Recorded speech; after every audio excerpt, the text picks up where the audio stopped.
Welcome back, brothers and sisters. I am Braden. This guy over here is Tim, and you have found the second legacy, and thank you so much for stopping by.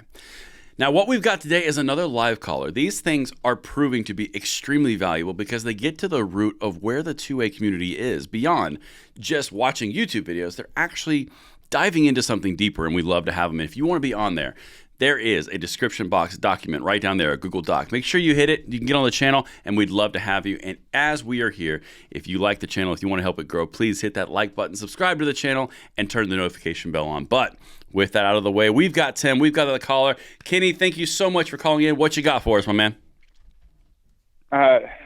Thank you for having me. I want to thank you both for what you do for our rights and keeping us all informed. Kind of a long setup for my question, but with the ATF's frame and receiver rule making PMF parts into firearms based on criteria like knowledge and tools, literature, time, etc.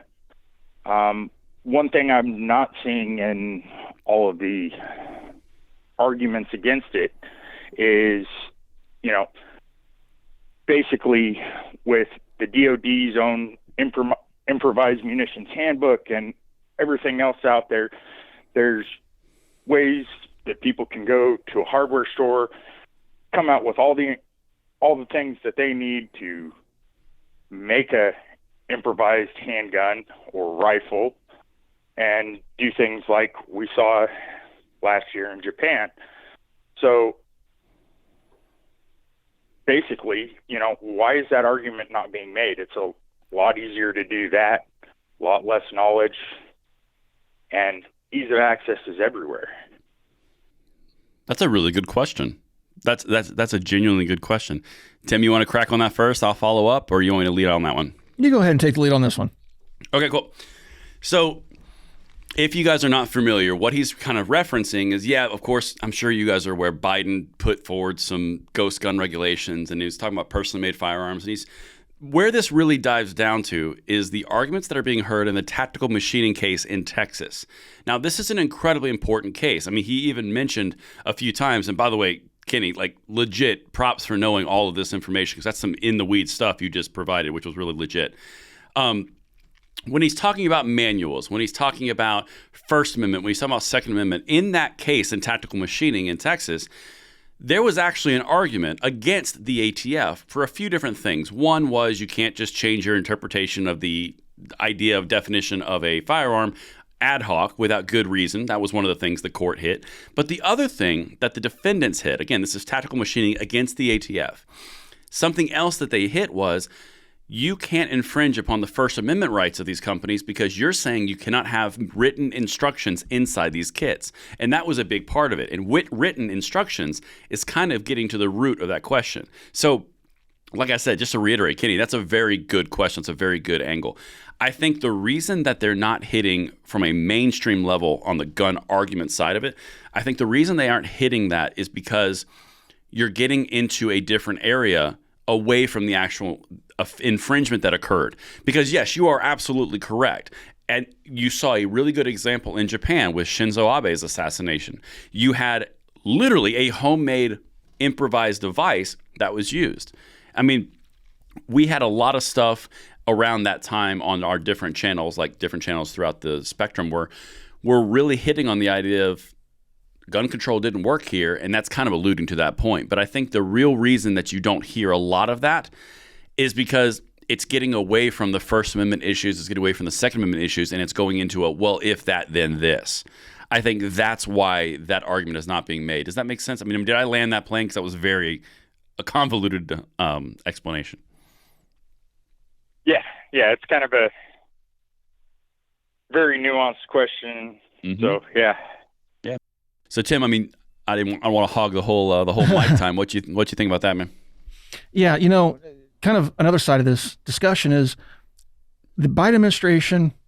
It even predates the Biden administration, but the government, let's say, has been actively trying to thwart the homemade firearms business and market, right? So they're trying to shut down the companies that sell 80% lowers, for example. They're trying to shut down people with machines. Back in the day, not that long ago, people used to have AK build parties and things like that, right? They'd order a parts kit, get a flat, They would all come together, use somebody else's machines at a party, put it together. ATF said, oh, no, you know what? You have to own the machine. You can't rent the machine, can't borrow the machine. You have to own it to build your own gun. And so that kind of signaled a policy shift within ATF. And they've just continued down that path to the point now where, there are people that are doing 80% lowers that were made out of multicolored polymer. So if you drilled down too far in the end mill, you would get a different color and you would know to stop, right? They supplied the jigs. Mm-hmm. They supply the instructions.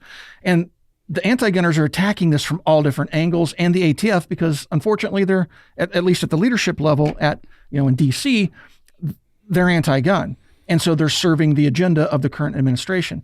And so they're trying everything they possibly can to stop the practice of making guns at home. But the reality is, we can go into a hardware store and make a gun like it was made in Japan, but we also have 3D printers now. 3D printers are becoming better, more capable. They're moving away from polymers. We're starting to get into affordable metal printers. You're seeing more and more manufacturing being done by a number of different companies that are 3D printing parts, triggers, various components, silencers, all sorts of stuff. That is the future. And if they think they're going to regulate that, they're going to stop people from modeling things and sharing files, they got another thing coming, Napster. It's not going to happen. So they're just going to have to get used to they're going to have to get used to the new normal. And the new normal is we have access to make whatever we want, whenever we want, and you're just going to have to get over it, government. Well, right. And that's the big thing is this was an interesting point in a lot of different ways, Kenny, because what happened with this was traditionally it broke the model of innovation with the government trying to catch up. Usually what happens in a regulatory approach is the industry or private sector will come up with an idea and they're leading the way because they are the innovators. The legislators come in behind and try to regulate what they're innovating. And by the time they regulate what they've innovated, they've already innovated something else. In this case, and this is where it gets interesting, the government is trying to preempt that innovation almost to the point of clamping down on 3D printers, clamping down on the printers that use, oh my gosh, I can never remember this. It's the metal with the lasers and the powder, the aluminum powder. I can't remember exactly what it's called. I think it's DLS or L, I can't remember. But they're trying to get in front of that exact same thing. But the interesting part about this is that same case that we're talking about with tactical machining and the PMFs and Biden's April executive orders, they are openly saying, and I've done videos on it on my channel, that the floodgates are about to open because it's falling flat and it's not working. It's really interesting when you look at all the temporary restraining orders and applying to all the individuals who bought them. Where this is going is not good for the left on gun control, and Biden is about to have a major L on his chest when it comes to specifically this ghost gun debacle that they opened up. I mean, I don't know if you followed it as closely, but they're petrified. It's interesting. Yeah, they should be petrified because what they're doing is wholly unconstitutional, and it's just absolute harassment of gun owners. Like we've said before here on the channel, throughout American history, we've been able to make our own firearms. That's nothing new. There's nothing nefarious about it. Before our country. And now all of a sudden, it's this big concern because modern manufacturing's starting to trickle down through Amazon.com into people's homes. My oldest son has a 3D printer. He prints all sorts of cool stuff. He prints parts for his airsoft guns and things like that. It's amazing what these kids can do. And if they think they're going to thwart that, if they think they're going to stop the sharing of data and information and they're going to stop the sale of 3D printers, I think they got another thing coming. I mean, we'll see how this plays out, but I don't think history favors their position. Oh, absolutely. All right. Well, hey, man, thank you for calling in. That was a great question. If you guys would like to be on the show, the way to do that is to follow the Google Doc link in the video description below. Fill out that document. We'll give you a call, get you scheduled, get you on the show, and you can ask that question. Thank you for watching. We'll talk to you guys soon.